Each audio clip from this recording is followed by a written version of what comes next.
How lonely has your personal journey been as a historian, as Savarkar's biographer, as the writer of Waiting for Shiva? How difficult is it still to attempt subjects that many don't? That's a nice question, but yeah, it's always been a lonely journey.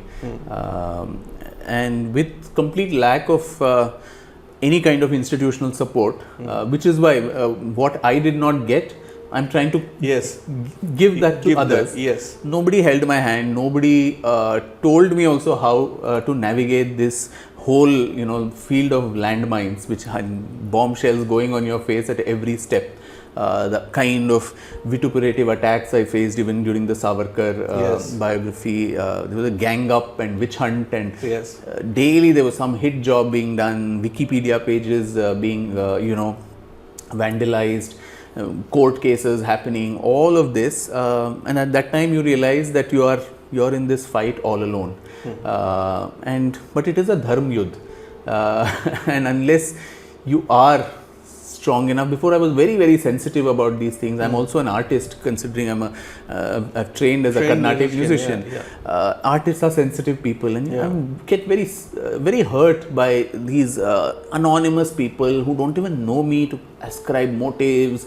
You're on the payroll of this and that and so on, and it would hurt. Why are they having these, making these remarks? But now I think I've learned to grow a thicker hide, that you're there for a larger cause. I think once you have that goal in mind, the surround noise, the surround sound, it just doesn't matter anymore. I have the goal very clear that before I leave this world, there has to be a body of scholarship which I produce myself. Limited by capacity, I can probably write 4, 5, 10, 15 books before I pop. But before that, can there be other people who can be, put together? So at least the next generation after that doesn't say the same thing that we say, oh, we are still being taught distorted history. There is another option in the menu card. Right. It's a multi-cuisine. Well researched. Yeah, well researched, not, mumbo jumbo being peddled in the form of scholarship. And you don't always look for government, for other largesse or head. Ekla chalo re, I think that becomes the this one. But at the same time, I must say that the love and the respect, the affection I get from the readers, I think I never expected it. I thought it's a lonely job, research is a lonely job, writing is a lonely job, and then most of the time the publishers also don't do much to put your work out there. Despite that, and I must tell you, when the Savarkar books came, by then I was already an established author with 3 books. I had the Sahitya Academy Award and all of that. But despite that, in my own home city, Bangalore, there were several bookstores which had kept the other books. But they very openly even used to say that we will not pollute our bookstore by keeping Savarkar's books there. So at a time, and media, the kind of censorship, particularly print media, today nobody depends on these things. You give a review, you don't give a review, you don't doesn't really matter. It just doesn't matter. I think social media has democratized information, and there's no thekedar left anymore that I am the harbinger of all information and rightful this one. So anybody can put it out there, and through that, the Savarkar volumes, they almost a lakh of copies that they sold and became national bestsellers. Which was only thanks to my readers. So if they were not there, I would not be here. I would be as lonely. So while the process is lonely, I think I don't feel so lonely, because there is a huge pool, and every place I go to, I speak to, especially youngsters, the kind of enthusiasm, the kind of thirst for knowing more, and the awareness that we've been fed wrong things, I think that is extremely heartening. And all the poison that is coming out of this churn that is happening, it all seems right. We have spent most of our time talking about Vikram Sampath, the mentor. I'm a big fan of Vikram Sampath, the writer. Thank you. So there is, of course, the Tipu book we spoke about, but what next for Vikram Sampath, the writer? Let this come out. I'm still undergoing labor pain of giving birth to another. And this year there have been 2 books, Waiting for Shiva, Unearthing the Truth of Kashi's Gyanvapi, which again I think germinated here at Pondicherry by chance last year at the same Lit Fest with Vishnu Shankar Jain's intervention. quite serendipitously that book happened, and 1 year later it's quite gratifying to see in just that 1 year, not only has that book been launched here, spoken at the same festival. In 5 months of the book in English coming, it also got translated into other languages, Hindi, Marathi, Telugu and Kannada, and there are underway some in Odia and other languages, Tamil and Malayalam. So that has been a very intense process. In a very short time it had to be done. And Tipu was something that I'd been working on for a very long 3-4 years. I'd been gathering information. So that, and it's quite a bulky book, I must warn the readers already. It is about 3 lakh words, which is running to 940 pages or so. So a tome which you can also use for bodybuilding. So that's still yet to come. It should be out in November 2024. So once that is done, I'll have to see. Of course, I have a long list of ideas in mind. As the writer, you also know many ideas remain ideas in the mind. Yes.